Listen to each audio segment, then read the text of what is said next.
शुरुआत कर रहे हैं रासायनिक बल गतिकी चैप्टर के लेक्चर नंबर 7 का, जिसमें आज हम लोग मेनली पढ़ेंगे कि रासायनिक अभिक्रिया के लिए संघट्ट सिद्धांत क्या होता है। छोटा सा क्वेश्चन है, उससे भी ज़्यादा एमपी क्वेश्चन रहता है आर्हेनियस का समीकरण। ठीक है, आर्हेनियस का समीकरण अभी भी काम आएगा, बीएससी में भी काम आएगा। तो आर्हेनियस का समीकरण का ज़रूरत क्यों पड़ा, तो वो है कि कोई भी रासायनिक अभिक्रिया की दर है तो उस दर को, ठीक है ना, किस तरीके से ताप प्रभावित करता है, इसको समझाया था किसने, आर्हेनियस ने। मैक्सवेल और बोल्ट्जमैन का भी सिद्धांत था, लेकिन वो हमारे कोर्स में नहीं है, तो उसको हम लोग अभी पढ़ेंगे क्या, नहीं। ठीक है, तो सबसे पहले तो हम लोग पढ़ेंगे रासायनिक अभिक्रिया का संघट्ट सिद्धांत। लेकिन इससे पहले आप लोगों को ये बताया था आर्हेनियस का समीकरण, याद कर दो।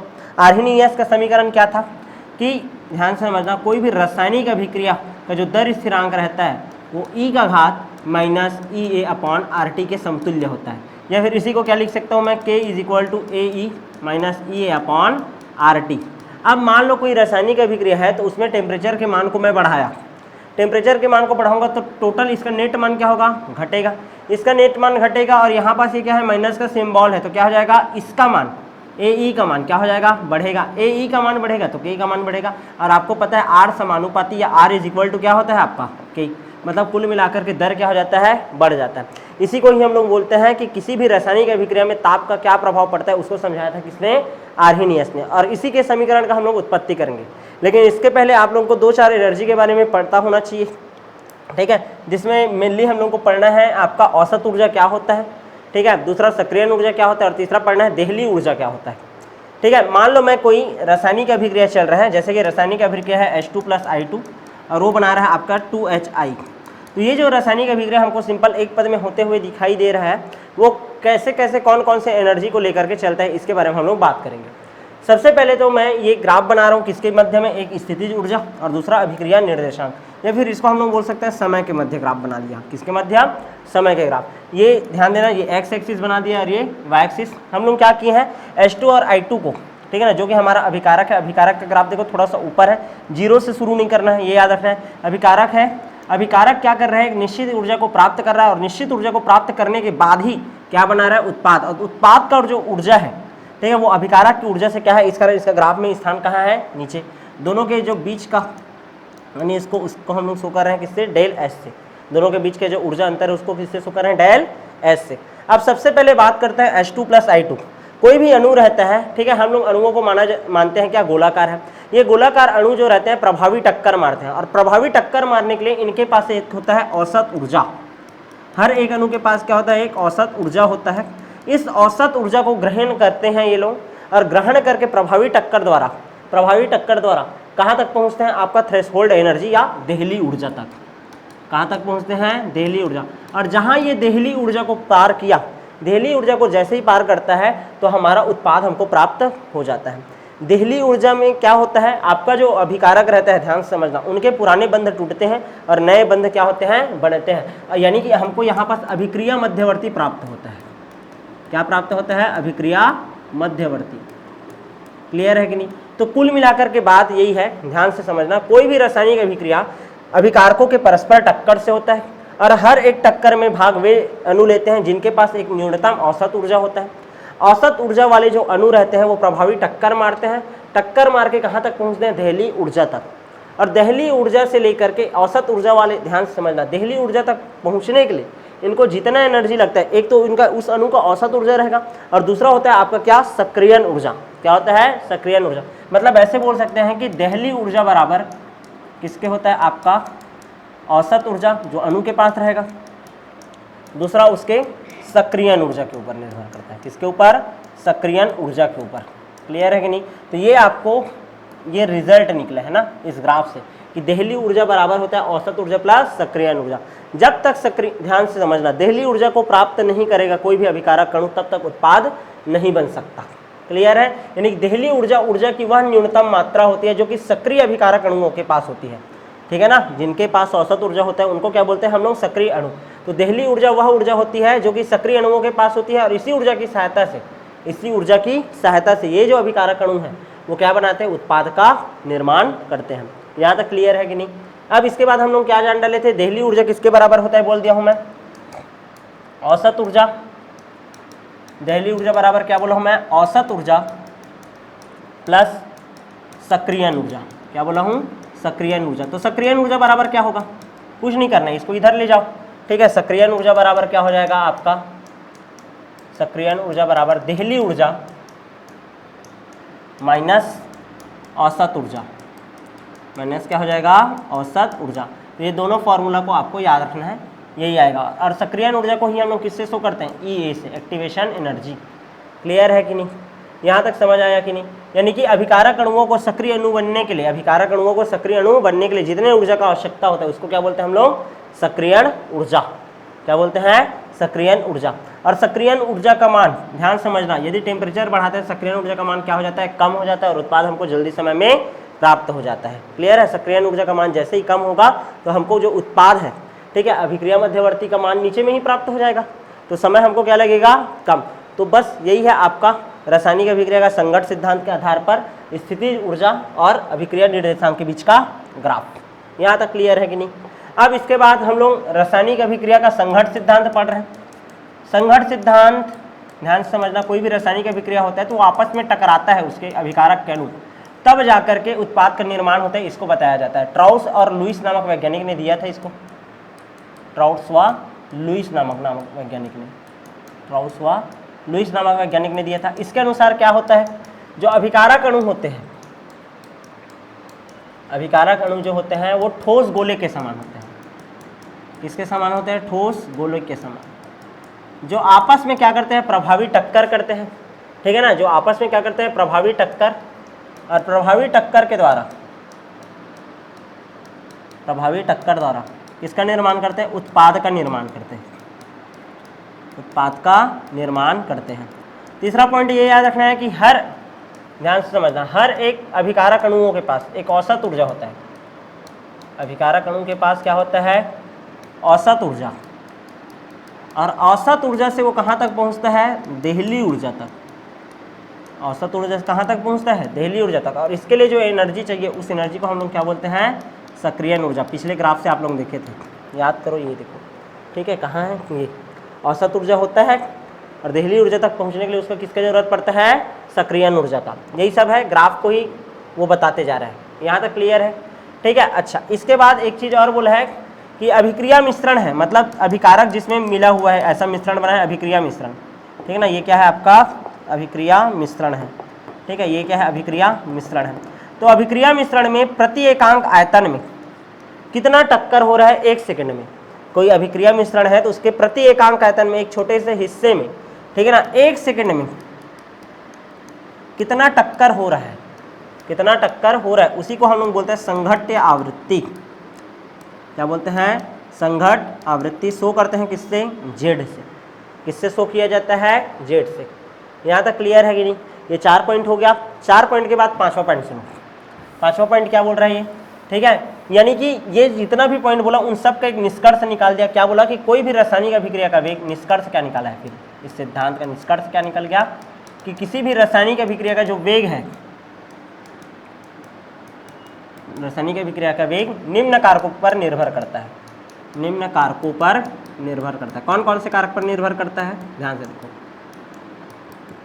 पहला तो अभिविन्यास के ऊपर निर्धारित करेगा, अभिविन्यास के ऊपर, कि जो अभिकर्मक है उसका अभिविन्यास कैसा है, वो अरेंजमेंट कैसा हुआ है। जैसे कि एक उदाहरण आप लोग पढ़ते हो ना, SN1 SN2 रिएक्शन में CH3OH है, उसके ऊपर Br- क्या करेगा, अटैक करेगा। अब अग्र दिशा से करेगा कि पश्चिम दिशा से, तो हम लोग क्या पढ़ते हैं, कार्बन है वो कार्बोकेटायन बनाता है, ऐसा हाइड्रोजन हाइड्रोजन हाइड्रोजन, और ये बॉन्ड क्या होते रहता है, टूटते रहता है। तो ये बॉन्ड आकर के पश्चिम दिशा से आक्रमण करके क्या बनाता है, ब्रोमीन अभिक्रिया करता है।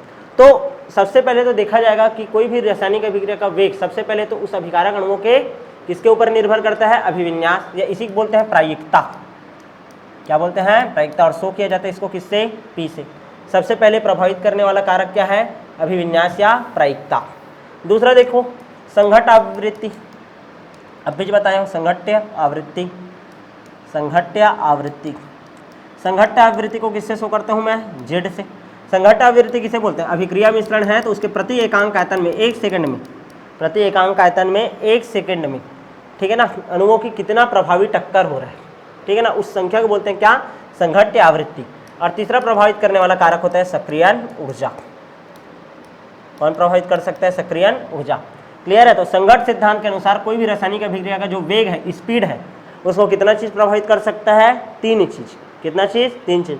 और इन्हीं तीनों चीज़ों को मिला करके एक और नया समीकरण दिया जाता है, K इज इक्वल टू, ठीक है ना, PZE माइनस EA/RT, जहाँ P क्या है आपका प्रायिकता, Z क्या है संघट्य आवृत्ति, EA क्या है आपका सक्रियण ऊर्जा, R क्या है सार्वत्रिक गैस नियतांक और T क्या है आपका परम ताप। यहाँ तक क्लियर है कि नहीं? तो बस आपको इतना ही जानना था। ये आपका रासायनिक अभिक्रिया का संघट्ट सिद्धांत का फॉर्मूला है, लास्ट डेरिवेशन है, जहाँ P बराबर क्या है बोल रहा हूँ मैं? प्रायिकता है बोल रहा हूँ। Z बराबर क्या है बोल रहा हूँ मैं? संघट्य आवृत्ति है, संघट्य आवृत्ति है। और EA बराबर क्या है आपका? सक्रियण ऊर्जा है। क्या है? सक्रियण ऊर्जा। यहाँ तक क्लियर है कि नहीं? तो ये हो गया आपका क्या? रासायनिक अभिक्रिया का संघट्ट सिद्धांत। रासायनिक अभिक्रिया का कौन सा सिद्धांत? संघट्ट सिद्धांत और उसका निष्कर्ष, अभिक्रिया का संघट्ट सिद्धांत।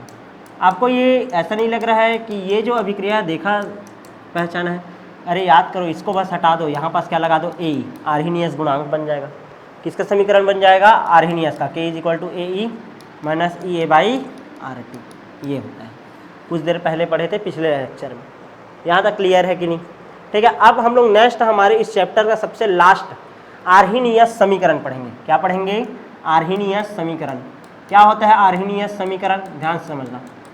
किसी भी रासायनिक अभिक्रिया का दर है, ठीक है ना, रासायनिक अभिक्रिया की दर को, अभिक्रिया की दर में किसके प्रभाव को प्रदर्शित करने के लिए? ताप के प्रभाव को प्रदर्शित करने, ताप के प्रभाव को प्रदर्शित करने के लिए, करने के लिए आर्हीनियस नामक वैज्ञानिक ने एक समीकरण दिया था। आर्हीनियस ने क्या दिया था? समीकरण दिया, ठीक है। और उस समीकरण के अनुसार क्या होता है? किसी रासायनिक अभिक्रिया का जो वेग स्थिरांक होता है ना, किसी रासायनिक अभिक्रिया का वेग स्थिरांक क्या है? K, ठीक है, वो E माइनस EA/RT के समानुपाती होता है, समानुपाती होता है। कुछ नहीं करना है, सॉल्व करना है, ठीक है। सॉल्व करो। K समानुपाती E माइनस EA/RT। जैसे समानुपाती हटाओगे एक नियतांक लगता है AE माइनस EA/RT, जहाँ K क्या है आपका? वेग स्थिरांक। क्या है? वेग स्थिरांक। A क्या है? आर्हीनियस गुणांक, आर्हीनियस गुणांक, ठीक है ना। EA क्या है आपका? एक्टिवेशन एनर्जी, सक्रियण ऊर्जा। R क्या है? सार्वत्रिक गैस नियतांक। मान क्या होता है? 8.314 सार्वत्रिक गैस नियतांक। और T क्या है आपका? परम ताप। क्या है? परम ताप। और इसके बारे में पहले ही आपको डिस्कस कर चुका हूँ कि यदि टेम्परेचर का मान बढ़ेगा तो इसका टोटल मान घटेगा, इसका टोटल मान घटेगा तो इसका मान पूरा बढ़ेगा, और इसका मान बढ़ेगा तो इसका मान भी बढ़ेगा, और इसका मान बढ़ रहा है तो दर का मान भी बढ़ जाएगा। यहाँ तक क्लियर है कि नहीं? तो ये हो गया आपका मेन समीकरण। क्या? K is equal to AE minus EA/RT, ये आपका मूल समीकरण है। यहाँ तक क्लियर है कि नहीं? अब मान लो हम लोग log E लेते हैं। log E लेने पर log E के बराबर log क्या हो जाएगा? A इंटू है तो क्या हो जाता है? प्लस, और ये -4 घातांक है तो इधर आ गया तो माइनस EA/RT log E। क्या हो जाएगा? log E। यहाँ तक क्लियर है कि नहीं? ये वाला इंटू है जी, ये देखो A इंटू E है तो A, ध्यान से समझना, क्या हो जाता है? log A plus log E, और इसका घात में क्या है? E/RT। ये घात जो रहता है 4 के साथ सामने आ जाता है, तो सामने आ जाएगा तो माइनस EA/RT, और यहाँ पास आ जाएगा क्या? log E। चूँकि log E is equal to क्या होता है आपका? 1 होता है। क्या होता है? 1। मान रख दो यहाँ पास तो क्या हो जाएगा? log E के is equal to log A, ठीक है, log EA होगा ना, log E लिए हो तो log EA, ठीक है, log EA माइनस EA/RT। इसका मान क्या हो गया? क्योंकि 1 हो गया। यहाँ तक क्लियर है? इसके बाद क्या होगा? ध्यान दो। मान लो मैं क्या ले लें? मान रखें। मान रखने पर किसका मान? log E का मान रख दो भाई। क्या होता है? log E is equal to क्या होता है? 2.3। जैसे log EX है कोई, एक्स ले रहा हूँ, 2.303 log 10, ये क्या हो जाएगा एक्स, ऐसा होता है ना मान, तो यही वाला मान रखना है बस आपको, ठीक है। इसके अकॉर्डिंग रखो आप, क्या हो जाएगा आपका मान, log 2.303 log 10 के is equal to 2.303 log 10 A minus क्या आ जाएगा ई ए अपॉन आर टी, ई ए अपॉन आर टी। यहाँ तक क्लियर है। अब दोनों पक्षों में हम लोग क्या करेंगे, 2.303 का भाग दे देंगे, भाग दोगे तो क्या होगा, दोनों पक्ष में भाग दे देंगे तो यहाँ पास से 2.303 log 10 के बटे 2.303 बराबर 2.303 log 10 ए है बटे क्या आ जाएगा 2.303 माइनस ई ए अपॉन 2.303, यहाँ पास भी होगा ना, इंटू आर टी। यहाँ तक क्लियर है। तो ये और ये कट गया, ये और ये कट गया, तो log 10 के इज इक्वल टू क्या आ जाएगा log 10 A minus E A by 2.303 R T. Clear है कि नहीं। तो ये हो गया आपका मेन मूल आर्हीनियस समीकरण। क्लियर है कि नहीं, यहाँ तक समझ आया कि नहीं, ठीक है। जो कि क्या है, के किसके व्युत्क्रम अनुपाती है, आपके टी के। यहाँ तक क्लियर है। मान लो यदि मैं, ध्यान से समझना, यहाँ तक तो आप सब लोगों को क्लियर हो गया होगा, कैसे कैसे आया है देख लो भाई एक बार, ठीक है। बस वही मान रखें, log ई मान रखें, फिर log ई मान रखने के बाद log 10 बेस ला दिए, log 10 बेस लाने के बाद 2.303 का क्या कर दिए, भाग कर दिए, हमको ये मान आ गया। यहाँ तक क्लियर है। अब ये जो मान दिया हुआ है ना आपका, इसका हम लोग तुलना कर देते हैं किसके साथ, सरल रेखा के समीकरण के साथ। किसके साथ समीकरण के साथ करेंगे, सरल रेखा के समीकरण के साथ। सरल रेखा के समीकरण के साथ करोगे तो y is equal to m x plus c होता है। एम एक्स कौन से रूप है, ये वाला है m इंटू एक्स, और ये क्या है c इंटरसेप्ट है, और ये क्या है y है। इसको चलो एक बार सॉल्व कर लेते हैं। y इज इक्वल टू क्या आ जाएगा आपका, चलो बताओ, log 10 के, ठीक है। c इज इक्वल टू क्या आ जाएगा, log 10 e। क्लियर है। m इंटू एक्स है, यहाँ पास देखो ई ए अपॉन 2.303 आर, ठीक है। इसको हम लोग बोल रहे हैं क्या, m, और 1/t को हम लोग क्या शो कर रहे हैं, x से। किससे शो कर रहे हैं, x से। तो ग्राफ बनाओगे जब इसका मान किस में आया है, आपका ऋणात्मक आया है। किस में आया है, ऋणात्मक। तो न्यून कोण ना बन करके कैसे बनेगा ग्राफ, अधिक कोण में बनेगा, इस टाइप से बनेगा। यहाँ तक क्लियर है। अच्छा, स्लोप जो रहेगा ध्यान देना ना, स्लोप क्या है आपका, माइनस ई ए upon 2.303 R T. X axis को क्या बोला हूँ, 1/t। वाई एक्सिस को क्या बोला हूँ, log 10 के। अच्छा, ये इंटरसेप्ट है, इस इंटरसेप्ट का मान क्या आ जाएगा आपका, सी का मान log 10 ए। तो ये आपको तुलना करके इसका क्या बनाना है, सरल रेखा समीकरण के साथ तुलना करके आलेख बनाना है। क्लियर है, ये वाला ग्राफ बनेगा। यहाँ तक कंप्लीट है कि नहीं। अब ये समीकरण जो आपको दिया है, log 10 के is equal to log 10 A minus E upon 2.303 R T, ठीक है ना। इसको सॉल्व करते हैं। कैसे सॉल्व करेंगे, मान लो ये log 10 के है, ध्यान देना ना, log 10 के इज इक्वल टू क्या पढ़े हो अभी, log 10 A minus E upon 2.303 R T. ये मूल समीकरण है। यदि टेम्परेचर क्या हो, T1 हो, तो ये वेग स्थिरांक का मान क्या होगा, K1 होगा।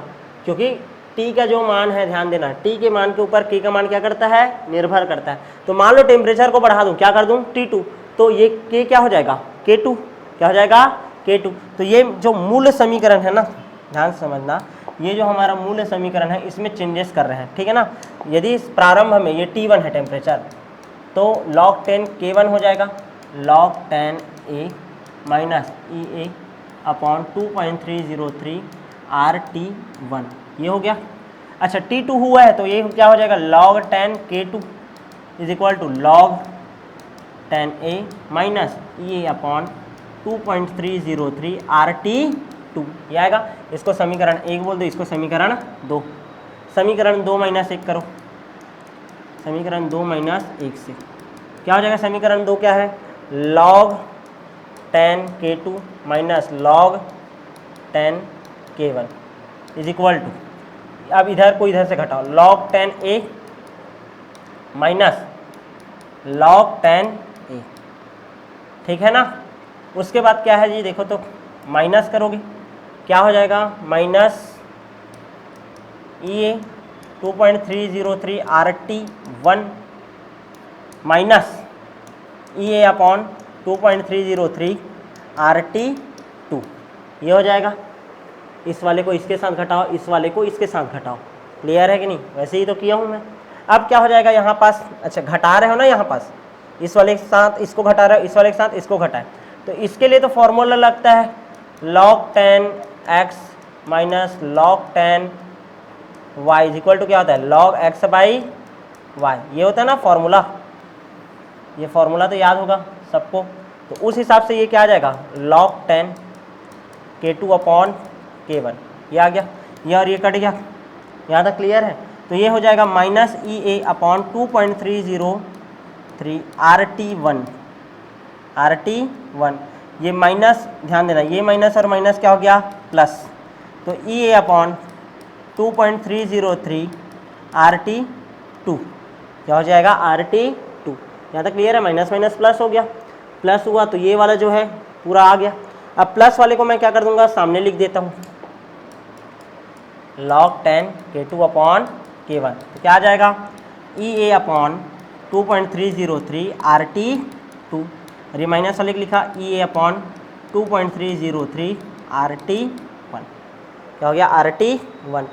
अब क्या किया जाए, कुछ नहीं है भाई, अब तो और time pass, log 10 k2 upon k1 है, यहाँ पास से कॉमन क्या क्या निकल सकता है, EA अपॉन 2.303 R, ये निकल गया कॉमन, बचा क्या 1 upon T2 minus 1 upon T1, ये बस बचा है, ये इधर जाएगा, ये इधर जाएगा, नीचे वाला गुना हो जाएगा, तो log 10 k2 upon k1 is equal to EA 2.303 R, क्या हो जाएगा, T1 minus T2 upon T2 into T1, यहाँ तक क्लियर है कि नहीं, ठीक है। तो ये आ गया आपका समीकरण का उत्पत्ति। कहीं पास कुछ दिक्कत है क्या, देख लो भाई, T2 आ गया, इधर T1 हो गया, ठीक है। दूसरा में से आपको घटाना था, यहाँ पास हमारा थोड़ा सा मिस्टेक हुआ है ना, सॉरी यहाँ पास मिस्टेक हुआ है, ये देखो दूसरा में से घटाना था ना, तो यहाँ पास T2 आता, यहाँ पास क्या आता, T1 आता, तो यहाँ पास T2 आता, यहाँ पास क्या आता, T1 आता, तो यहाँ पास क्या हो जाता, निकल गया, तो T2, ध्यान देना ना, T2, फिर ये वाला सामने गया, तो यहाँ पास क्या हो गया, T1 हो जाएगा, और ये क्या हो जाएगा, T2, तो यहाँ पास T1 और ये हो जाएगा T2, तो T2 minus T1 upon T1 into T2, थोड़ा सा माइनर मिस्टेक हुआ है। देखो, अरे हम लोग को समीकरण 2 से 1 को घटाना है ना, यहाँ पास मैं थोड़ा सा गलती कर डाला था, 1 में 2 घटा दिया था, 2 में से घटाना है ना, तो T2 माइनस T1 की है, तो माइनस माइनस प्लस हो गया, ये प्लस हुआ है, देख ये T1 है, देख ठीक है, प्लस में है ना, तो ये वाला सामने गया और ये वाला कहाँ गया, माइनस T2 वाला, ठीक है। तो फिर कॉमन निकाले, तो T1 माइनस T2, तो ये इधर गया, तो T2, ये T1 इंटू T1, तो ये आप गया आपका आंसर किसके लिए, आर्हीनीय समीकरण का। अलग अलग टेम्परेचर यदि दिया रहेगा, ठीक है, तो कैसे वेग स्थिरांक का हम लोग क्या करेंगे, तुलना करेंगे, क्लियर है। तो इस तरीके से आपका ये चैप्टर पूरी तरीके से खत्म होता है। अब जो नेक्स्ट क्लास होगा हम लोग उसमें नए चैप्टर के साथ मिल लेंगे। धन्यवाद।